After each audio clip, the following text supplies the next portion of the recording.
I'm ready. These are the cameras. Just talk. We're just gonna hang out, man. Okay. We're just gonna I'll hang try out. to hang out. Just you gotta ask me questions, and I'll try to respond. Cool. That sounds good. Okay. All right, we're rolling. What's up, everybody? It's your boy Limitless Mike. I'm back with another video, and today I'm doing an interview with a very, very special guest. He's like I would say he's like a faceless track and field, at least youth legend. You might not know him, but you probably have heard his name or know some of his athletes. I'm here with Nate Wilford, the GOAT, the coach. How you doing, man? Well, I'm doing all right for an old man. I'm doing good. How old are you? 70. 70? Yeah. When was your birthday? 1954. Oh man, I can't even imagine. I was born in I guess 1992. So what was going down in 1954? I have no idea. I was too young to know. Too young. But I felt all the impact of the 60s. I'll tell you that. Yeah. Yeah. And where were you born? I was actually born here in Tacoma, Washington at Tacoma General. Yeah. Really? Yes, I was. I did not know that. And were you raised out here as well or somewhere else? I lived here until I was about 11 years old, and then my family moved to San Diego. For what? Well, honestly, my dad kind of got into some nefarious activities. He had to get out the tax. I had to get out of here because, he was actually one of the wealthiest black men in Tacoma at the time. He owned properties. He had a really thriving business, but he just couldn't let go of the past. So where he came from, just kept hanging out with the wrong people, and eventually, some bad stuff kind of took place, and hey, we gotta get out of here. Oof, Yeah, like that. just like that. I'm not. We gotta move. We had pulled us out of school. They just told us like 2-3 days later we were in a Volkswagen and a van driving to California. Wow. Yeah, out of here quickly. Okay, and was it a culture shock for you when you made it to California? It was more than a culture shock for me when I got to California. I mean, we, especially coming from a kind of a middle class environment, and then we're there basically. My dad had a little bit of money, but we had to try to conserve because he didn't know how long it was going to take him to get reestablished. Mm-hmm. So we ended up living with my uncle, and that was like in the city in Dago. And as my first experience with roaches and being in a little tiny room with my siblings, where I had my own room before, and I had to live like that for about, I'd say about 3 years until my dad kind of got on his feet again, and we moved back to more of a, not quite where we were here, but a more of a middle-class black neighborhood rather than like the ghetto.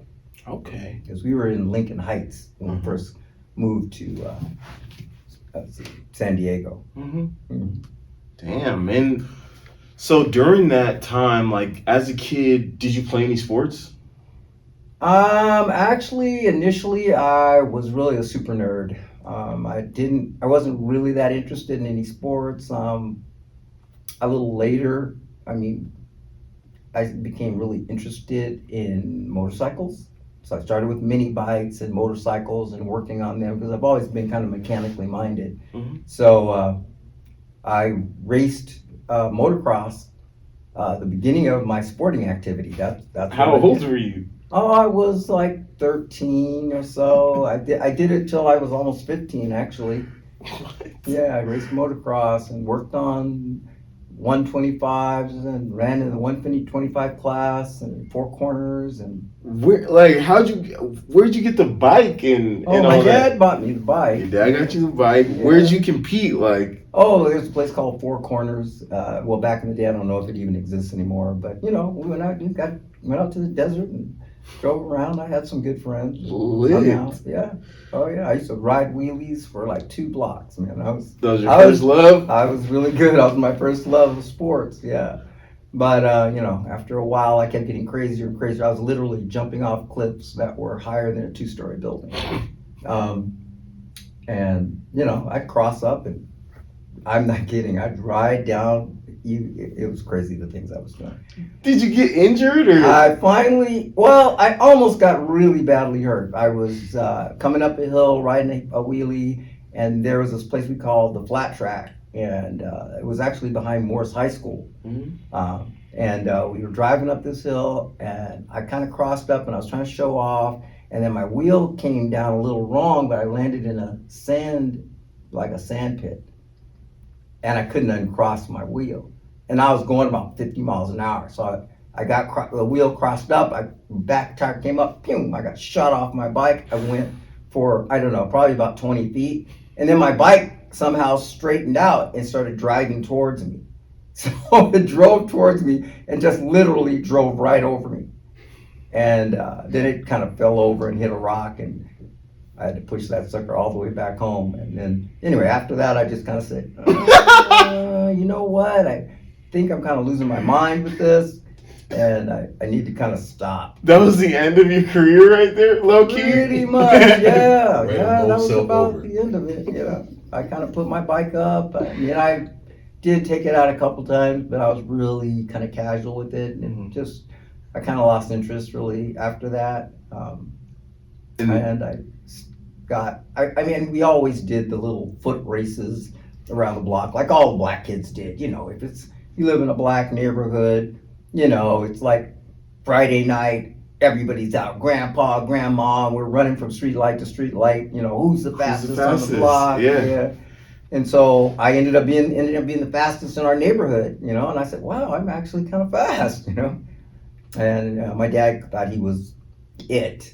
And so I finally got to race him, and I just left him in the dust. And then I said, you know what? I really must be fast, because my dad was actually kind of fast, and he was known for being fast. Was he big or strong or athletic? No, he was very athletic. I mean, my dad was a baseball player, football player, you know, just super athletic.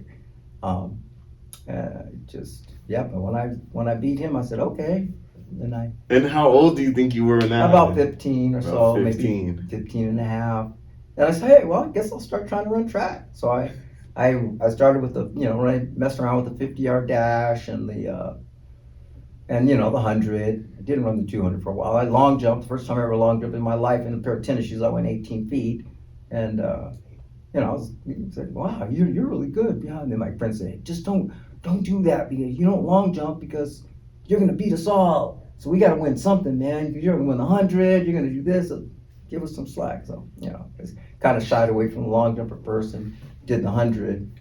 But, I think in about the next year or so, or getting into high school, everybody really started growing.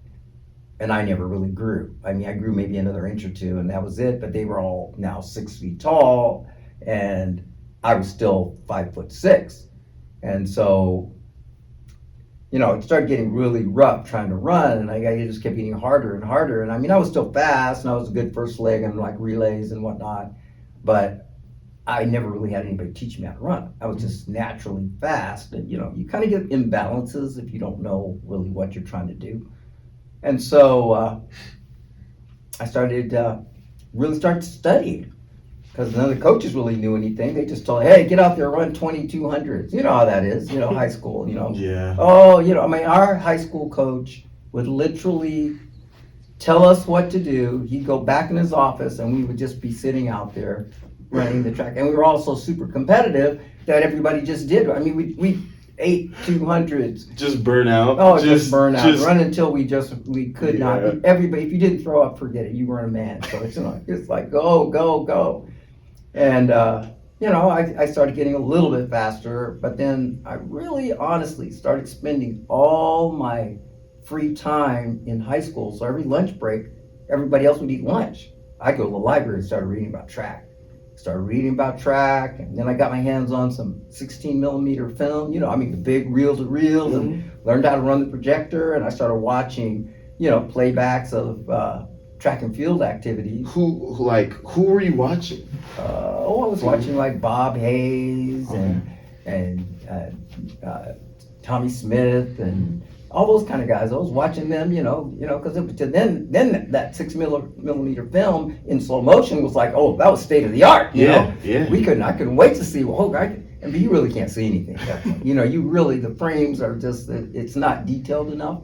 But you think you're kind of seeing, and it does paint a little bit of a picture of where you're trying to go. So, you know, I started, I can see what I really need to do. And I started working on those things. And next thing I knew, I started getting a little bit faster and a little bit faster. And then I caught up to almost everybody, except for maybe 5 or 6 guys who were faster than me. I was pretty darn fast. But still, I wasn't the fastest. And so I think it was my junior year at Castle Park High School that a coach came and he put on a little mini clinic. His name was Richard Gary, never forget the guy. A little curly hair, not little, but about a 6'3", 6'4" white guy, and he was a junior college coach at the time. And he came down and he was putting on a demonstration on all these new German, you know, sprinting techniques. And so, you know, most people are not paying any attention, but I was. So I was like really into it, and I watched everything he did, and I said, wow, you know, that's kind of cool. That's like, you know, ideas that he kind of presented. And anyway, that was a turning point in California anyway for the introduction of the triple jump. So it was like, I think it was the second year that they were actually doing it, but nobody in my league had ever done it. So then my coach goes, okay, we're going to be trying the triple jump. And, you know, this was after a week or two of having been introduced to some of these plyometric activities that the actually Germans did. What were some of those plyos? Oh, they were actually very similar to what most of the plyometrics that people do today. Kind of like, you know, single leg hopping, some hopping over hurdles, some bounding, but of course we didn't know what the heck we were doing. So you did that. And the demonstrations were probably pretty ragged too. Yeah. But, you know, I mean, we were being pointed in the right direction. Yeah. And so I just started trying to do that. And like I said, a little while after that, my coach said, okay, there's this thing called the triple jump, but we're going to start seeing who can do it. So, you know, I got 3 guys on my track team that are like 22, high 21 foot long jumpers. And I was long jumping, but I wasn't really taking it that serious because I really wanted to run the 100.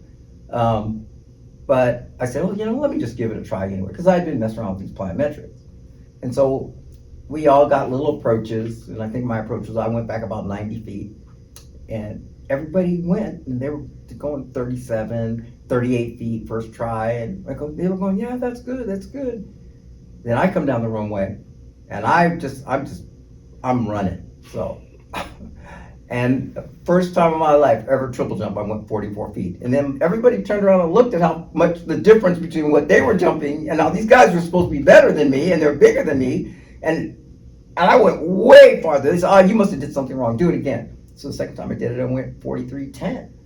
And then my coach looked over and he said, you're going to start doing this again. Of course, you know. Yeah. You're our guy. You're our guy. Yeah, you could do it. So, I mean, I was pretty successful first year, you know, because if you're jumping 44 feet, you know, back in that time, you were doing something. And so I started really getting interested in it. But, you know, the coach at the point, at that time, he goes, hey, well, you know, you're a little guy, so you're never going to be able to take a good step phase. So, you know, you're just gonna have to hop and take your little run and jump. And what you're jumping is probably what you're never gonna jump any farther, but at least you're kind of good, you know, so keep doing it. That summer, I went to San Diego State, and an all-comers meet, because I really was addicted to track. I started really getting addicted, so, you know, I couldn't put it down. It sounds like it was like a positive feedback loop of you being good at something, finding something like, oh, I'm kind of good at this. Yep, guys can be bigger than me, blah, blah, blah, but I can do this, and I'm getting that like loop of like, I might as well double down on what I'm good at. Yeah. So that's what I did, and then that summer I met this redheaded guy from, I believe it was from Ireland, and he was a triple jumper for like the Ireland team. And he was at San Diego State, and they were kind of, teams came in, like the Russians and the Japanese would come to San Diego State, bring their teams, and they'd be training. And, you know, you could kind of pick up a few little things when if you're hanging around all these people. I mean, it's amazing, you know, the atmosphere is little. Yeah, just pay attention. So anyway, he watched me jump, and then he just I guess he saw that I had some passions in it. I guess maybe it was God. He just said, well, hey, come over here. Let me talk to you. What do you think you're trying to do when you're jumping? Oh, I said, I'm just trying to go as far as I can, take a little step and go as far as I can. And he goes, Mom, why are you doing that? He said, because, my coach told me I was little and I'm never going to be able to take a step. He said, I don't have long legs, so I'm not going to be able to stretch myself out, because that's how everybody interpreted the triple jump at that point, is that you're going to stretch to, the middle phase. So it wasn't really clear thinking, at least to the immediate track and field public, that that's what's going on. But this guy goes, hey, that's not really what you're supposed to be doing. What you want to try to do is stay low. Don't go so high. Stay low. Don't go as far. And then actually try to jump your second phase. And I said, well, how am I going to do that?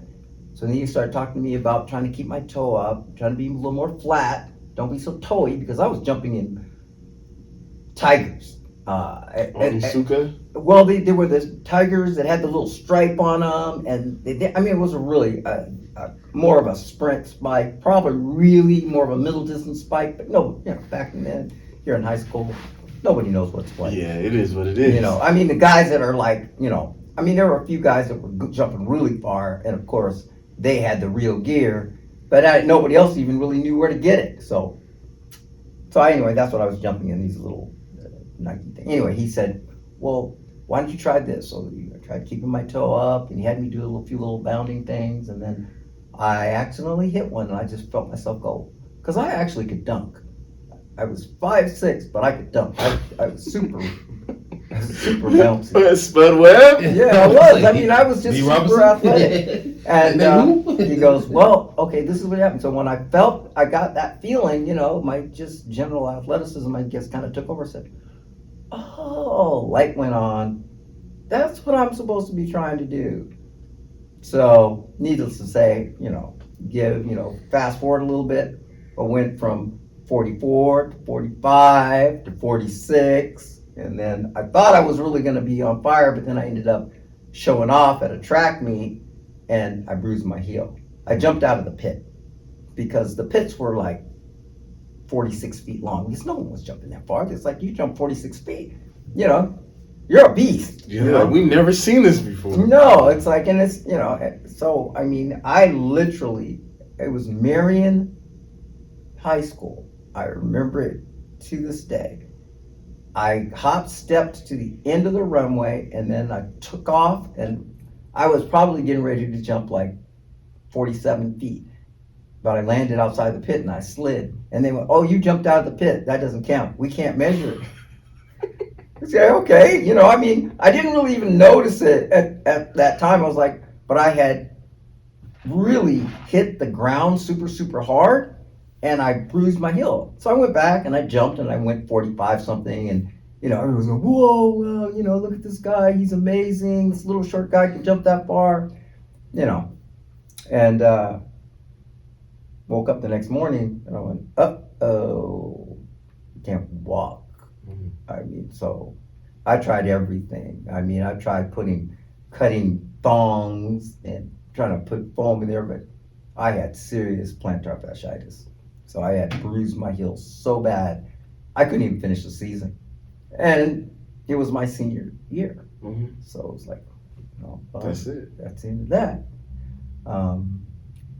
But I ended up getting out of there and actually continuing my track and field career, so. Where at, or how? Initially, I went to a junior college, and I honestly started getting a lot better. Did you want to go to college to study, educate? Were you just like, well, I want to run track more, so this is my path to do it? Honestly, I wanted to run track more, and I wasn't really honestly even thinking about my education at that time. I was making this is back in the 70s, man. I was making $1,000 a month in the 70s. I had a deuce and a quarter, brand new. I lived with my parents, and I made $1,000 a month, which is probably equivalent to about $5,000 or $6,000 now. you know. Yeah, you're getting So, to it. I was- And you're low expenses. Yeah, I'm eating for free, I'm living for Mhm. free, and I got all this cash. Oh yeah, yeah. So And I think regardless, it's just like education's great. Of course, education's great. But I think when you're 17, 18, it's like, I just want my opportunity to do the thing that I like. So if it's Right. going to school, then yeah, I'll go to school. But as long as I get to do yeah, the thing that I wanted. I really wanted to do, and so I did that, and so I ended up getting a scholarship to Bakersfield out of there, Cal State Bakersfield, and so I continued my track career there, and I was reasonably successful. I ended up being an All-American for Division II. I can remember those days of walking out, at the national championships. Everybody's 6'6", 6'3", 6 feet, and since my name is Wilford, I was at the back of the line, so everybody would say, why is that little boy out there? And I had the cornrows. I used to be able to cornrow my hair back, and so that even made me look smaller. And I got a little peanut head, so Yeah. why is that little boy out there? And then until I took my first jump, Mm-hmm. and then it would just be quiet. You'd go, oh my God, did you see that little boy? It's like, that was really something. Yeah, that it kind of stroked my ego a little bit, I have to admit. Yeah, that's what's up. What was, I guess, Cal State Bakersfield like? What were the facilities like back then? Terrible. Terrible. Nothing like the state-of-the-art facilities of today. We had a weight room that wasn't even bigger than this room. What was in it? Huh? What was in it? God, some really raggedy free weights. Really, real raggedy free weights. We had a little leg press machine and the standard hamstring machine and whatnot, but it wasn't a place where you could really get it, do anything. And then on top of that, no one really knew how to weight lift for track and field at that point. Nobody really knew anything about that. And the people that did, so like maybe UCLA and maybe people that went to USC and some of the bigger schools that were really well funded, and the coaches were highly educated. Not that my coach wasn't somewhat educated. He was an educated man, and he had actually gone to the Olympics for my event, the triple jump. That was one of the reasons I went there. So, but the understanding of all the intricacies of runway mechanics, takeoff, what are you really trying to do to try to displace rotation? How do you, set your foot for the proper kinds of contacts that are going to help you get lift, but not get too much lift, and so you can go through your step phase, not losing too much speed. Those kinds of things were just not there. And, most people barely even understood how to navigate the penultimate mechanisms of a long jump, let alone, like I said, the intricacies of the triple jump. Even just hearing you say that is like, what? Yeah. Yeah. To some aspects is like, yeah, we're going deep into what it takes to be a good long jumper or triple jumper. Yeah, and that's kind of been my philosophy with coaching, is that, I think most coaches think, oh, these kids are a bunch of dummies, and I'm not going to waste my time trying to explain to them what they're trying to get done. I'm just going to tell them what I want them to do. Mm-hmm. And I think that works, maybe 50, 40% of the time, because you get some kid that's super athletic and they've got great body awareness, and, you can kind of show them, hopefully you show them the right thing, and then they can kind of mimic you and they can experience some success.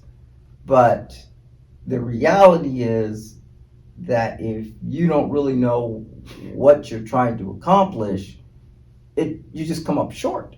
Yeah, you come up short. Sprinting. I 1000% agree. And just based on how you learn, because you can learn visually, you can learn by doing, but yeah, if you actually understand, it's just, what is my goal? What am I supposed to do? What am I trying to accomplish by running or going through these movements of this triple jump? Am I supposed to be jumping up, or am I supposed to be using speed and going out? I think that's very important in life and in track. It is, and there's a lot of life lessons to be learned when you're experiencing sports. So I kind of think that, it's a travesty that a lot of coaches don't really want to try to, share that information with their athletes. I mean, at least to some degree. Mm-hmm. But like I said, that's kind of my thing. My big thing is drilling and making sure the kids realize, what are we really trying to accomplish with this? Mm-hmm. Why, if I tell you to put your foot flat, why am I telling you to put your foot flat? What are the advantages of doing that? You know? And, no, that's very important. Yeah. So you're a senior, you go to it was Bakersfield, correct? Yeah. Well, I went to a Southwestern Junior College first, Mm-hmm. and then I went to Cal State Bakersfield. And you compete, you're All-American. Yeah. When it's all said and done, like, what happens to you then once you graduate? I graduated. I'm like, okay, well, I don't know what I'm going to do now. It's like I'm kind of like, can't do too much. Yeah, I've dedicated so much time to running and jumping. Right. What was your PRs in long and triple? My best legal triple jump, I think, was about 51 something actually in college. Mm-hmm. But I did jump a little bit farther. I mean, actually, out of college, I jumped about 53. I guess I had those Olympic dreams for a little while. So I actually got a little bit better, and I was jumping about 24 feet, 24.6 in a long jump. But that was so never you were really a triple jumper more than a long jumper. Oh, yeah. Oh, because that was where my passion. I mean, I probably could have been a better long jumper. I had learned how to double hitch kick, and I wasn't slow. So if I would have focused on it, but I mean, I was never going to be a 28-foot, 29-foot long jumper. I just didn't see that happening. But, and then, when I kind of reached my peak and was done with college and whatnot, it was like, well, the opportunities that were just not there, where you could think, okay, I could jump 53, 52, I might be able to go to Europe and mess around and maybe have some time, but, I didn't even know anything about any of that kind of stuff. So it was like, it was mostly just training and trying to get better. And then I started having all kinds of injury problems because, I was working an 8-hour job, which, I kind of went back into what I'd always done was I started, refurbishing hardwood floors and whatnot. So it's pretty backbreaking work. And then to try to go from that to try to go and train. Triple jump, try to go triple jump. Yeah, It's a lot of pounding. Yeah, so I ended up pulling both my hamstrings, one really, really bad, and then that was At kind the of same time? No, one I kind of pulled, and then the next time I just was pushing it, and I kind of really did the other one in real So that's bad. impressive. Yeah. So, Okay, and from there, when did you decide that you wanted to coach? You're done with your career. You're working. You're a man. I kind of went to work at first and didn't really pay any attention to track for a while because it was like, I was a little sour, to be honest. And I feel that. Yeah. You need that break. yeah, so it didn't last very long though. I said maybe a year or so, and then I kind of ended up going by a high school, and it was my old high school, and I kind of noticed there were these people that were running and stuff, and I said, well, let me just take a look. So I was watching these girls jump. They had no clue what they were doing. And so I kind of gave them a couple of tips. I said, well, why don't you try to do this? They got a little bit better. And so then I said, you want to do this and do that. And then they got a little bit better. And the same thing with their sprinting. I said, yeah, you probably need to try to, lose a little bit of weight because you're a little bit overweight. And if you can kind of, manage your diet a little bit, and, and back then, they might have got offended by it, but it wasn't a big deal. So, if they wanted to be good, they kind of thought, well, this guy kind of seems like he knows what he's talking about. Let me try to do that. So a couple of the girls really took what I was saying to heart, and they got a whole lot better. So they jumped from like 15 feet, went to 19 feet, a long jump within the course of a year and a half or so, because I kept coming back and kept working with them. Yeah. And What then- made you come back? Like, why? You go out there one day, you see these girls. Why do you decide to? I think I honestly kind of felt like Well, the only reason I never even went to college was because of track. And I knew that there were advantages to it. And I said, why don't I at least, try to help some people take advantage of the things that I got to exposed to, even though I may not have taken full advantage of it. But I realized it was an avenue that you could actually, leave your mom's house. right, and go to school and get a good education and, kind of, add to your life moving forward, kind of, And so, I think that was one of my motivations. And then just my pure love for track, just and watching people get better. I mean, I kind of get the same thrill out of when I do a hardwood floor. I hate doing it, but then when I'm all done and you look at what it looks like, kind of anything that I do now. I mean, I'm a general contractor now, and I have to remodel a bathroom, and it's totally outdated, and then it looks like it's from the 1930s, and then you turn it around and it looks like a modern masterpiece. It's pretty much you feel good. And the people go, oh my God, I don't believe this. It's just that kind of thing. So okay, and that was kind of the start of it, and just built from there. Built from there, and then all of a sudden, I mean, after a while, I just kept having success after success after success after success. Who was your first that you can remember, like, oh, she got good, or blah blah blah, successful athlete? Actually, it was this girl. Two girls actually got really good. Deborah Jackson, who I later married, and a girl named Beverly Johnson, and one ended up jumping like, let's see, Deborah jumped like 19.6 and something, and or 19.3, maybe it was 19.3. 19.3. I mean, it's been a long time, so about 19.3, I think, and then Beverly went 18.11 or so, and those are the first two that I coached, and then I didn't stay at Castle Park very long, though. I mean, I think I was there for like a couple of years. One year we almost won the league championship, and we took quite a few people to CIF championships. Those girls made a couple. Deborah made it to state. I don't remember. I don't think Beverly did it. Deborah definitely made it to the state meet. I just that kind of supercharged me wanting to do it, and then people started to recognize, hey, this guy's actually kind of a good coach. Hey, why don't you come over here and help? So then I went from there to Mount Miguel High School in, I believe it's called the Grossmont District now, but I'm not sure. But that's still just a suburb of San Diego. And I started really focusing on coaching triple jump. No one really wanted me to help them with sprints because they thought, oh, well, this guy, he was a jumper, he only knows jumps. So I really didn't get to do it. So I said, okay, this is the deal. I get 3 girls, and I get to work with them exclusively.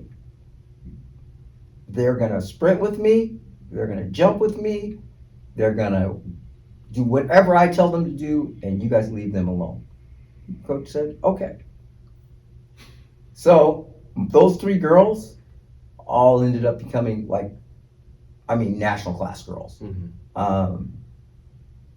Jackie Anderson, I believe she if she doesn't hold the city record, she might be second. I mean, after all these years, it's been. She's up there. I mean, she went 41.11 or something back at that time, which was like totally unheard of, a high school girl that could jump that far. I mean, even now, that's amazing. For high school, that's really, really. She was really, really talented. She just needs some direction and support. I mean, she maybe didn't understand quite as well as some of the girls I had a little later, but she was just an amazing athlete. Yeah. And she'd listen to me, and she'd do the best she could, and she was just very talented. She went 5'10" in the high jump. Did you choose the 3 girls out, or did they how was the selection? Pretty much I did. I want her, and her. Yeah, I said this girl, and at that point, one, they gave me Jackie because she was so hard to coach, and they said, please take her because I hate talking to her because she's just a hard head. She doesn't listen, she doesn't do anything, but I never had a problem with her. And then The other girls, one girl was a younger girl, and she was not as athletic, but she just had the potential to be a pretty decent triple jumper. And so, I mean, that first time, the other girl wasn't super great. I think she was like, ended up being like an 18-foot long jumper. Maybe she went 18.6, but I mean, you know, she wasn't really, she triple jumped and went, which back then was probably good. She ended up going like 38 feet, but you know, today's standards, that would be like, you're just an average triple jumper, but yeah. And so. What makes a good triple jumper? Oh, there's so many things. Name like 3. A body control, speed, and then rhythm. I think those are the ones that I normally have the easiest time working with. Not that I can't develop other things, as I've taken people that were 24-foot triple jumpers in high school at start, and then 3 years later they're jumping 38 feet, 40, you know, so it's like, but that's the easiest. Yeah. Body control, speed, and rhythm. Okay. Yeah. Okay. So how did things like continue to develop for you over the years? How did they get better and grow and all that? Well, I just think I got kind of, you know, just became a master of the things that I knew worked for me. You know, I mean, honestly, as I just said, communicating well with the athletes, being able to, you know, try to establish good understanding of what we were trying to work out, you know, and then, I mean, I had a good understanding of, before it was all popular, of that there's a big difference between aerobic respiration and anaerobic respiration and the training systems they're in. So, I mean, I've gone to college and had some science classes. So it's like, you know, I kind of took a lot of that into consideration when I was coaching. So, okay, if the basic energy system is anaerobic, then what the heck, why do we need to be doing all this running miles and 2,200? I mean, we're training against what we're trying to do. Right. So I just trained in what we were doing. And then occasionally I would put a little bit of like that speed endurance type quality, but I don't think I ever went over. A bad day preseason or, you know, early season to me would be 8,200s, you know. But most of our work was built around sprinting 60s. I mean, this was long before it was fashionable. So we would be sprinting 60s. We would run 150s. I think 150s and 60s were just the bulk of the running that we did. And then we tried to work on mechanical issues as best we could. Because, I mean, you got limited access to the athletes, you know, they're high school kids. But yeah. How many athletes do you think you coached to college? Like, just take a wild guess. I have honestly been coaching over 45 years. So every year, probably 3 to probably max 4. And I say over 100 or so, you know. I'm going to look up 3 times 45. Yeah. We'll even go. Yeah. It's about 135. Yeah, that's one like that, yeah. In the 130s. Yeah. But I mean, just countless, and I don't know how many kids I've helped get into college because they maybe weren't the best, but they'd end up going to a Division II school. They get money, get books. And, I mean, it's probably if you triple that on that, you know. But so you think? I mean, and that's what I mean. More just in general. Like, let's just say they get on the team. Like, let's not even complicate it. Yeah. They were good enough to walk on. I would say well over 300 or 400 kids. Wow. In 45 years, that's good. And it's a lot. I mean, a lot of my kids, because of the way I approached it, they're now coaching. I mean, you could look around even in you know, Tacoma area. If you look at, you know, I mean, I've got 5 or 6 of my athletes that I coached, you know, 15 years ago. They're now coaches. Yeah. You know, because they found a love for it because of my love for it, you know. Yeah. And that's great to see, you know. Definitely. Just keep giving back, you know. Definitely. What makes a good like how do you know when someone's going to be a good triple jumper? Oh, what do you see? I give you the prime example, Xander Gabel. Okay. Now, Andrea ended up going to the Olympics. I went with her to the Olympics. But I saw her walking down a hall.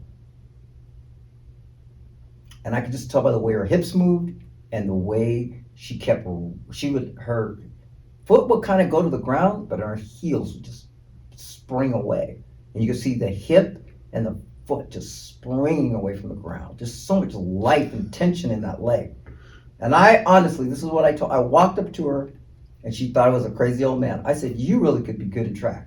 Why don't you run? She said, oh, I've run a few times, but I run the 800.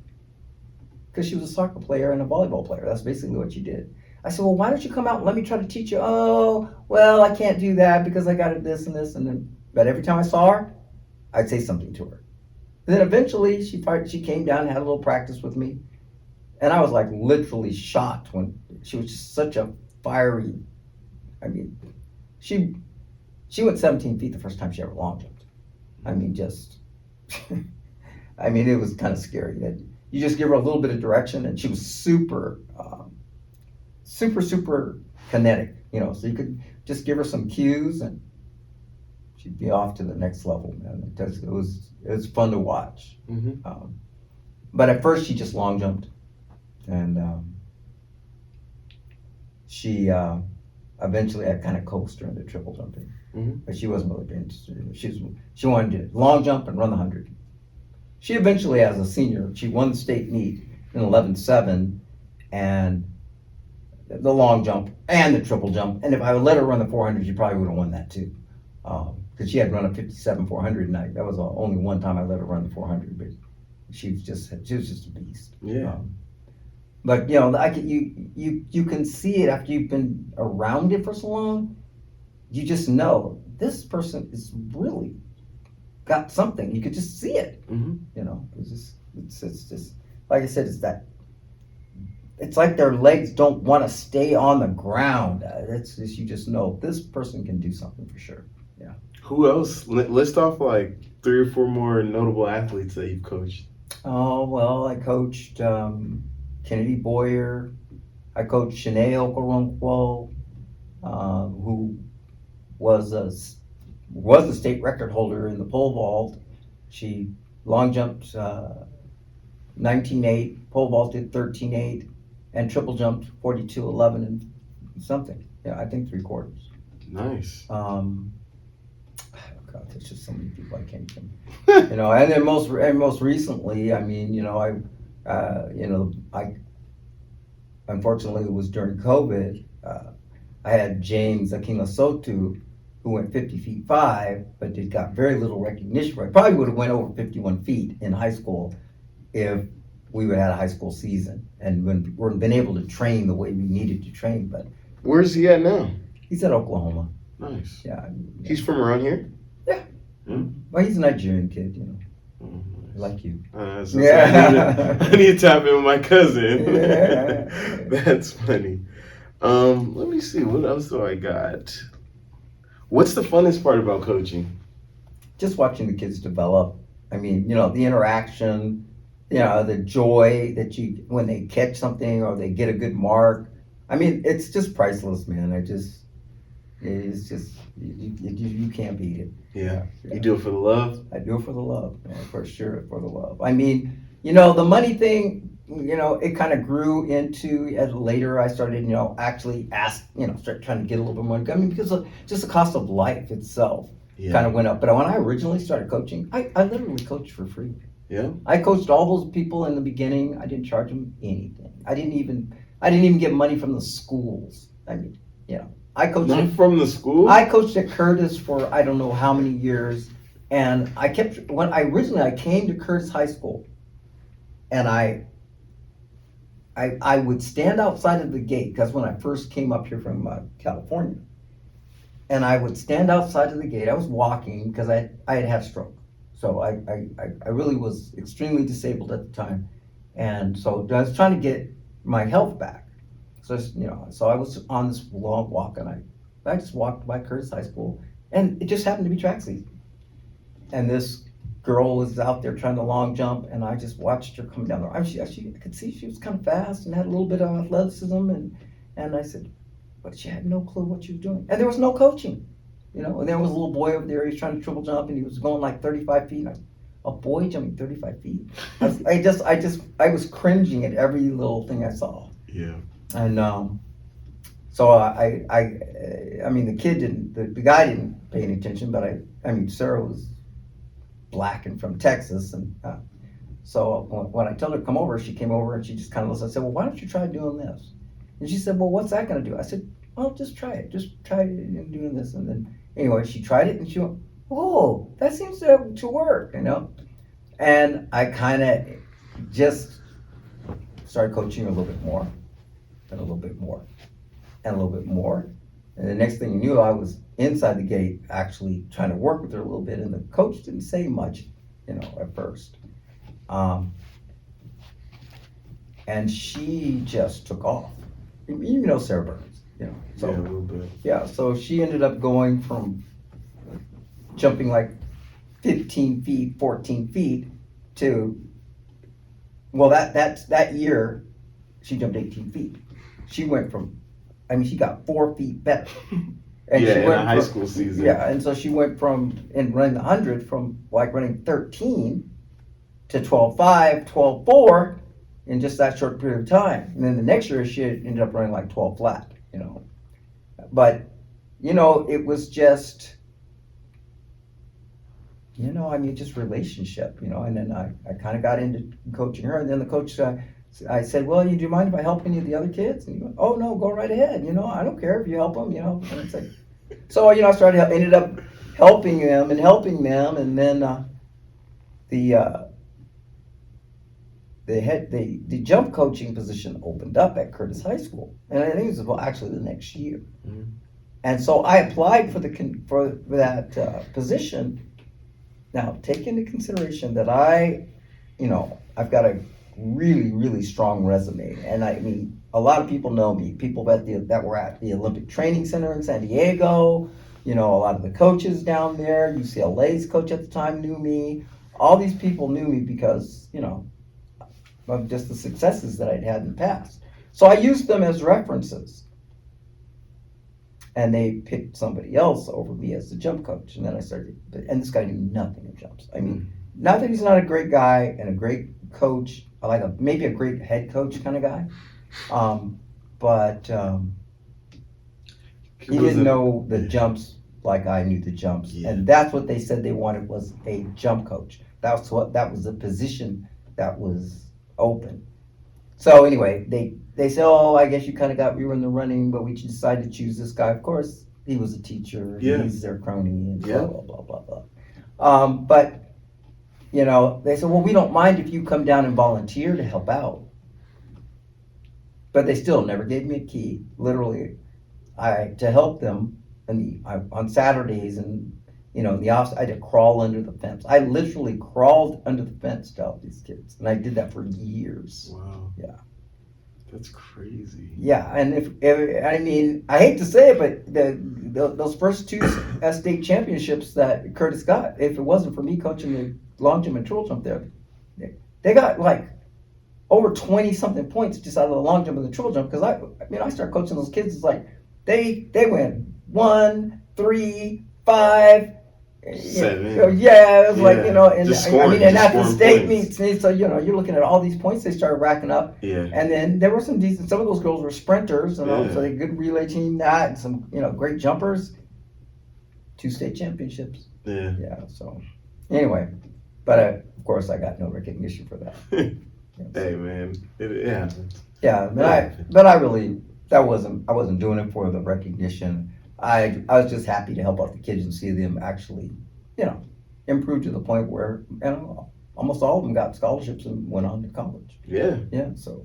No, that's beautiful. Yeah. What was it like when you guys went to the Olympics? And at that time, you know, Andrea had trained with you. She went to college, and then she's back. So was she following her college coach more? Or was she following you more? Well, no. She actually came back because she wanted to train with me. Yeah. Okay, so it wasn't that. All of her motivations I cannot speak to, but honestly, Andrea left a lot on the table. And I would tell that to her face. I'd say, Andrea, I mean, she just, at that point, she had a boyfriend. And, for girls, once they get a boyfriend and that, again, I mean, a serious boyfriend. But that they like, oh, I really like this guy. It's like, I'm gonna marry him. Yeah, I would well, like she ended up marrying the guy, Yeah. of course. But she just wasn't totally focused. I mean, I was lucky if I got to work with Andrea a couple days a week. And that's the truth. If she would have worked like she was working in college, I mean, I can streamline things, but I still needed to see her. We needed to get some stuff in that we did not get in. She would have jumped 48 feet. She should have been the first girl to break the American record because she was so talented. She was jumping 22 feet in the long jump and she's 5'4". I mean, that means she was physically capable of jumping 49 feet.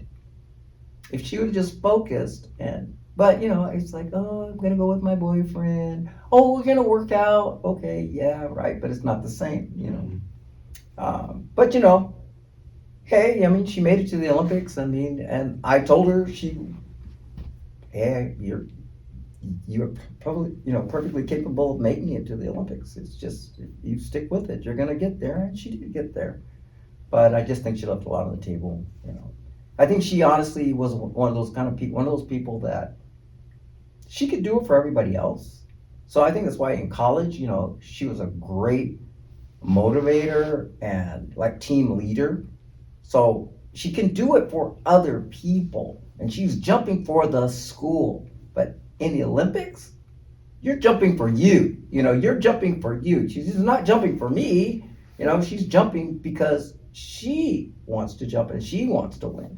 Yeah. And I think just kind of a little bit of that kind of, I can see that because even in college, you guys may be going after a team title or just kind of team rights. You have your and teammates. I think she was just psychologically, emotionally, she's a woman. I mean, people can say it's a racist comment, but women are nurturers. They want to be, bring the family, that kind of thing. It's like, I think that's just kind of something that's innate in them, whereas guys are like more like, no, this is me. I'm getting ready to kill this, Yeah. You know what I mean? Yeah. So.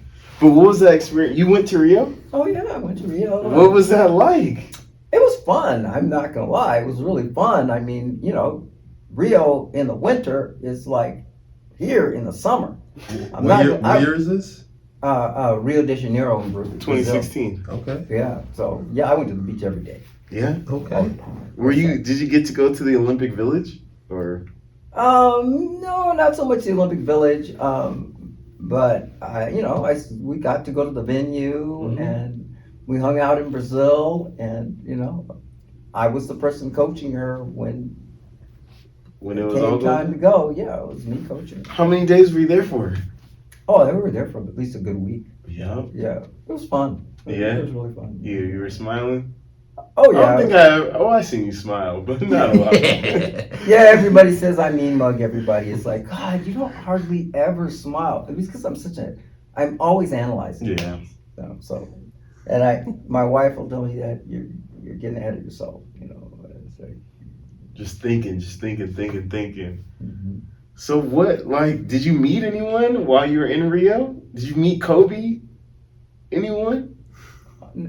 I don't think I was really even looking for He didn't anybody. even know. He walked right past Kevin Durant. I may have. He walked right past You Kobe. was long jumping with me. Yeah. I didn't see nobody. Yeah. No, He went up to someone and said, I think you could be a good long jumper. He's looking at people's hips and making sure. Yeah. Okay, got a little spring to your step. Come on down, Coach Nick gonna get you right. Dang. Was that one of your proudest moments? Oh yeah, to make it to the Olympics, I mean, that's everybody's goal. I mean, I actually had a few athletes. I had another athlete that graduated from Berkeley, Amy Littlepage, and she was probably the second best triple jumper in California that I had coached. She's just super intelligent, highly motivated,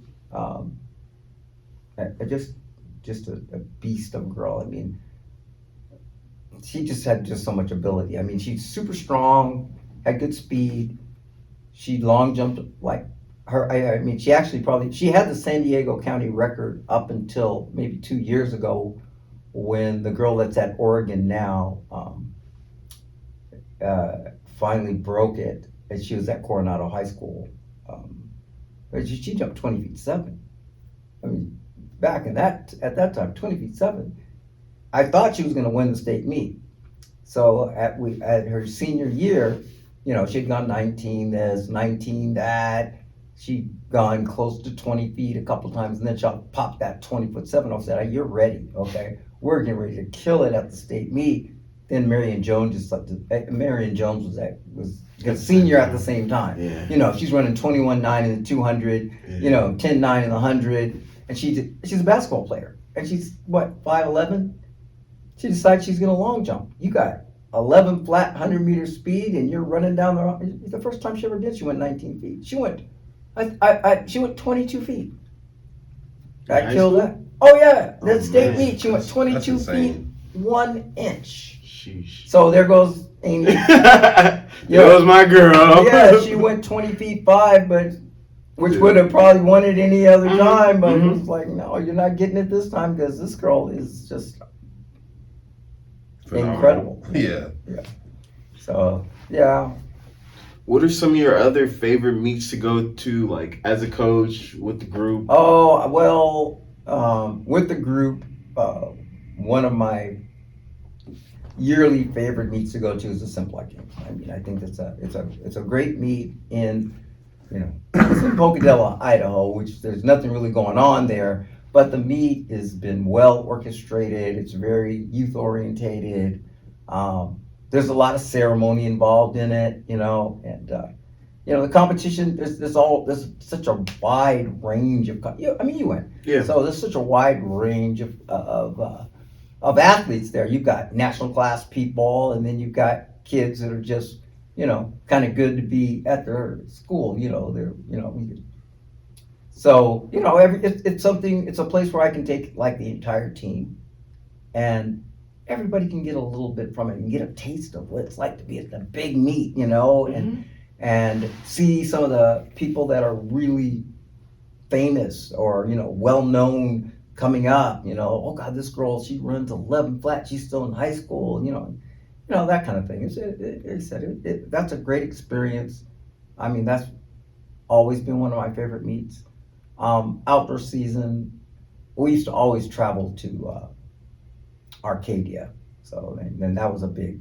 With Curtis? Yeah, well, Curtis would go. Yeah, we went, and then but then, you know, all the politics that you have to experience with high school track, you know, people, and then I don't know, I guess I have a lot of haters up here. The coaches are, oh, you're cheating, blah, blah, blah. Doing something right then. Cheating? What? Yeah. How are you cheating? Well, I have actually even been accused of giving my kids steroids, because it's like, okay, every year it's one of Nate's girls, and it has been for the past 20 years almost Yeah. every single solitary year, it's one of my girls that wins the state meet.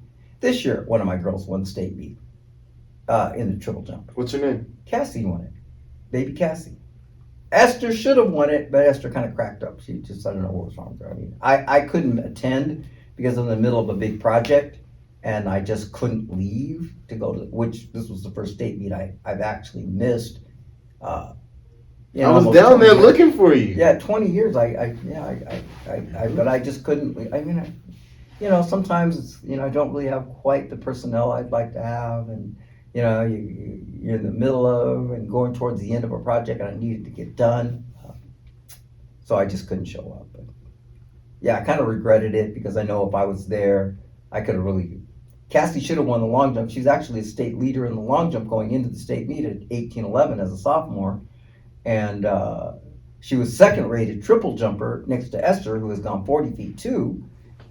So I figured, okay, Esther was going to win the triple jump, and Cassie coming second, because that's how they were ranked.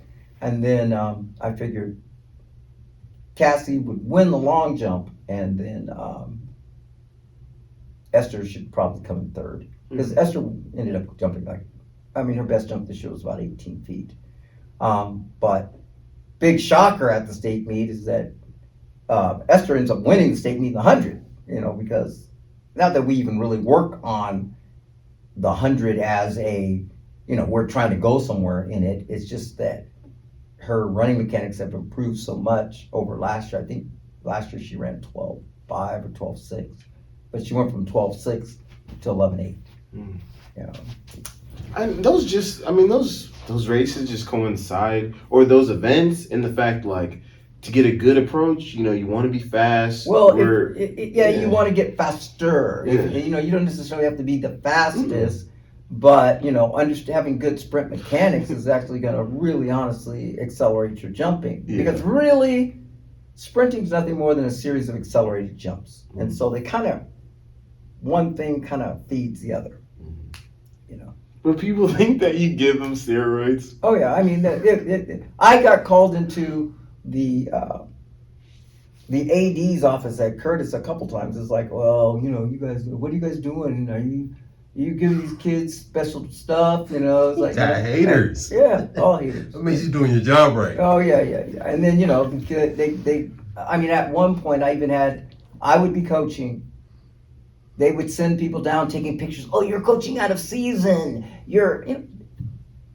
I can't train people out of season. I'd be sprinting, not necessarily using blocks or anything, but if I'm working on runs, you're training them, you're cheating, you're doing plyometrics. Well, we do plyometrics in football and basketball. I at least I hope most people do, at least at this point in the stage of the game. But their understanding is like, and then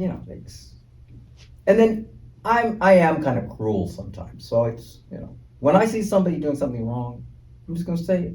You're doing it wrong.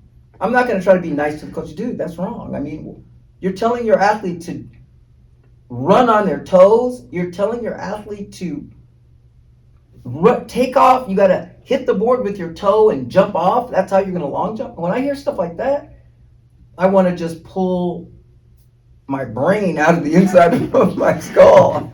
I'm going, what in the world? It doesn't sound right, but it could be sold. But then if you really thought about it, it's like, my toes, like, that's how I'm going to generate force and generate power and to catapult you now, myself. having run and having some understanding of running mechanics, it sounds ludicrous. Yeah. But to the average person, it's like, well, of course you jump off your toes. Yeah. It's like most people think, you got to get right on your toes because if a little bit of your foot touches the ground, you're going to get off real fast. You're just going to, how are you going to express any force? Yeah. But they don't think of it as force. They think of it as sprinting is always frequency. The faster your legs move, Which muscles? which is not true. I mean, the reality is the man that takes the fewest steps wins the race. Evidence, Usain Bolt. A big man like that, 6'5". it takes like 40 steps to run 100 meters. I think a couple times he's taken 39 steps. So it's like, it's volume. What's your favorite track and field memory? Maybe of you or someone you coached, or like, what was just one of those good times? Oh my God. I guess I've had a lot of really good memories. It's hard for me to just pick one. 3, pick 2. Track. I say, yeah. Well, the Olympics for sure. That was a novelty. The first time I ever went to the trials, that was a novelty. High school experiences, I'd say back in 1980 or so, I went to indoor nationals with Jackie Anderson, and that was a novelty. It's just a real fond memory that I kind of actually motivated and kept me moving forward into what I'm doing today, I think. And then just, said after that, I think, just lately, he's kind of been just kind of working with my daughter, just. Oh yeah, how's she doing? That's one person that we never, Well, that you didn't say, you haven't highlighted. Well, she's my daughter. Of course, I love it, and out of all my kids, she's the one that the one that actually wanted to follow Daddy and do what Daddy does, and so she was a sprinter and a long jumper, triple jumper. Unfortunately, she had some injuries. I mean, as a ninth grader, she jumped 40 feet 6. She was like ranked number 5 in the country as a ninth grader indoors. Wow. And I mean, we just thought, oh my God, she's getting ready to tear it up. But at the same time, remember also Lexi was coming on the scene. Lexi was older, but Lexi started kind of figuring out the triple jump real fast. But anyway, but I thought Rieka was going to go 40 feet 6, 41, 42 feet as a sophomore, 43, almost 44, and then I just saw her jumping like 45 feet as a senior. Did you? Oh God, and she would have. Yeah. She would have. But she's pretty talented, and unlike me, she's like 5'10", so she's got the length, she's got the speed, she's got the strength. I mean, right now she can full squat 350 pounds. Wow. Yeah, so, Most people can't do that. Yeah, like she's- 10% of the population. Yeah, men. Yeah, No, exactly. she is a literal beast. I mean, but anyway, there was an imbalance, and some of it was my fault. I started triple jumping her maybe a little bit too much too early, but as a ninth grader, she was like 5'5", and I was like, okay, you're done. You're not going to get any bigger than that. Your sister's 5'5", and you're going to be maybe 5'5.5". You're already taller than me, so you're not going to get much taller than. Remember, your mom is 5'3", so you're done. Yeah, where'd the height come from? Well, honestly, everybody in my family's tall but me. Uh-huh. I'm the midget. So my brother's 6'2", my dad's 6 feet, my mom's 5'6". Everybody's tall, but Oh, you must have been adopted. maybe not super tall, but That's what it sounds like. huh? Sound like you was adopted. That's what it sounds like. Yeah, To a well, family of giants. Yeah. well, I mean, I think that the short gene's kind of rare in my family, but it does occur, and I got it. So, but all my babies end up being, so I make big babies, but I'm a little guy,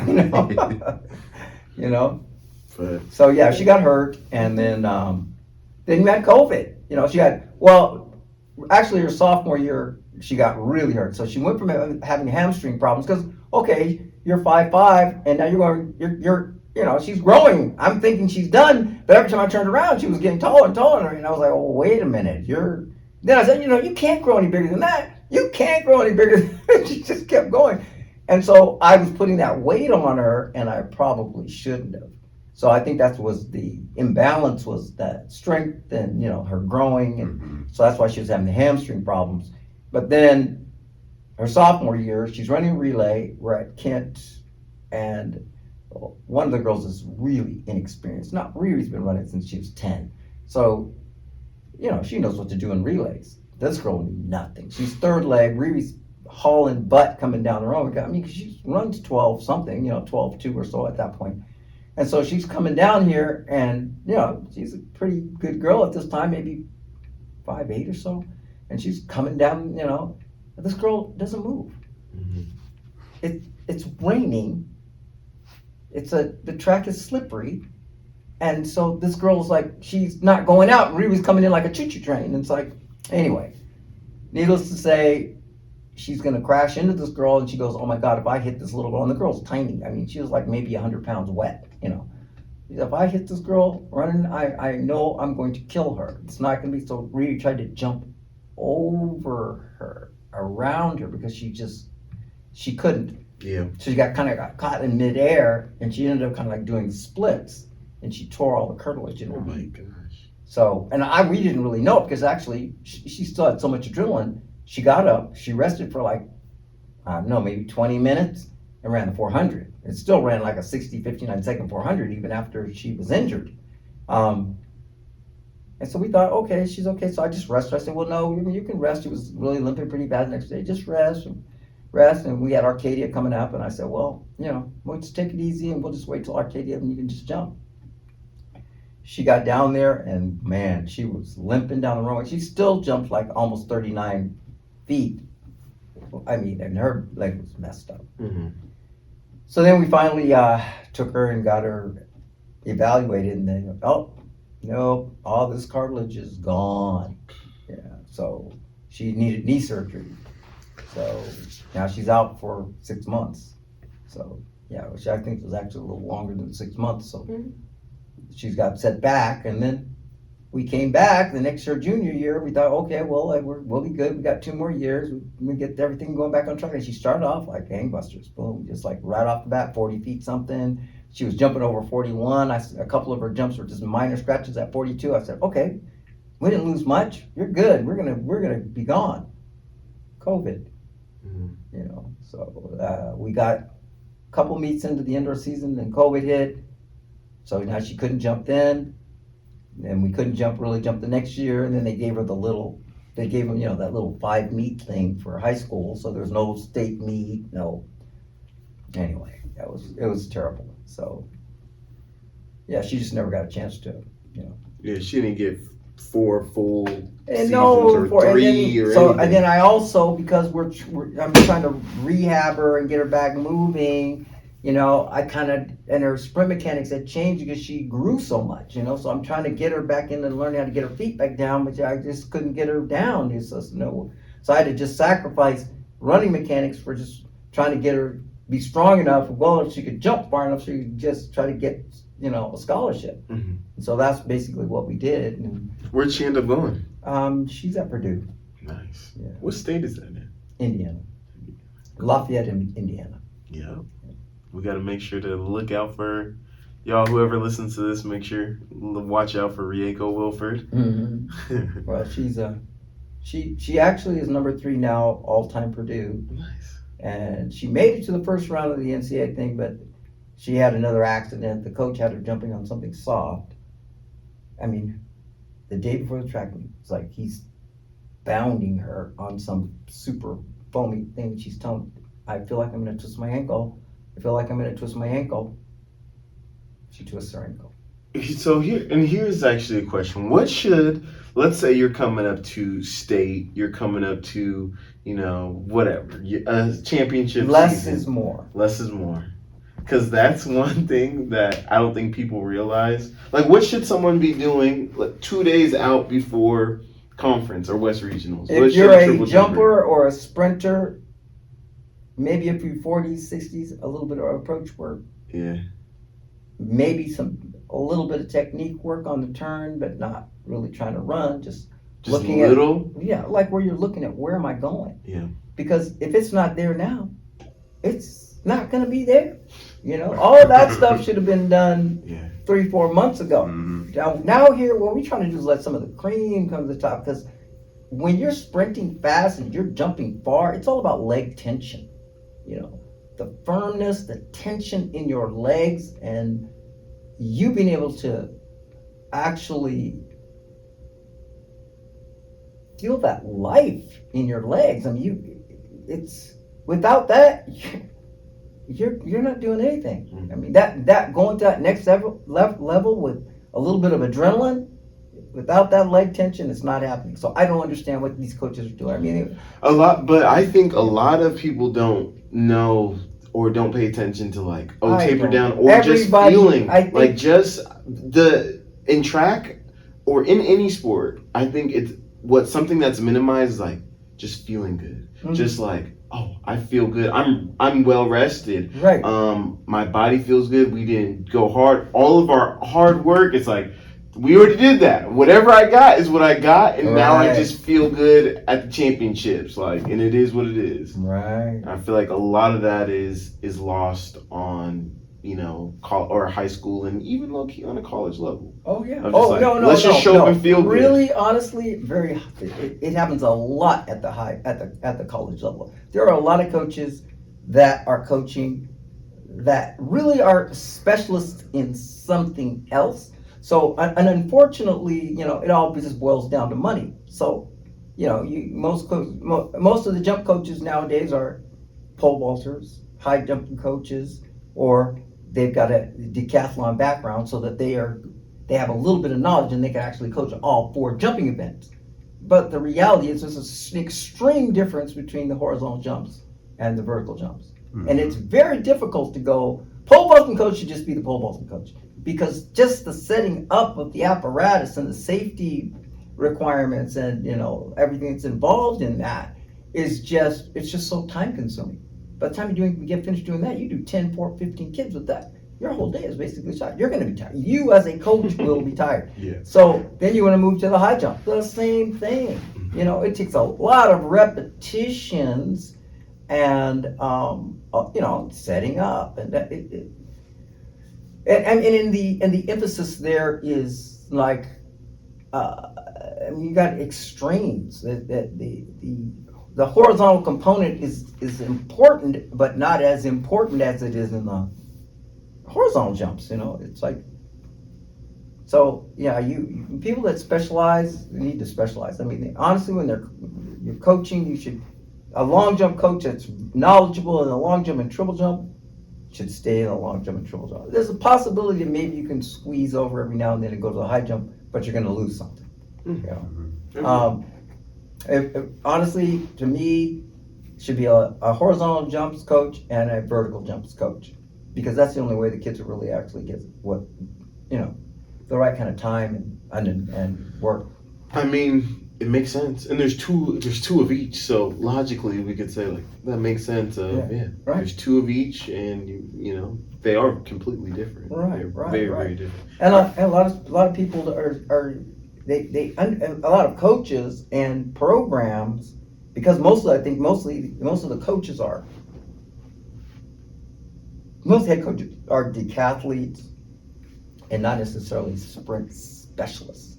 I mean, I'm not saying they're not, because there are quite a few that are specializing in sprints, but if they're really, really honestly well versed in sprint mechanics, most of the time they're not super good at like jumps or anything like that. So it's like, you know, you gotta kind of know your strengths, and I think that to have a well-rounded program, you gotta have somebody everywhere. Yeah, all right. Definitely. All right, I got two more questions for you. Let's say that I'm an eighth grader who just wants to get a little better at track or at any of the events. Where should I start? What should I do?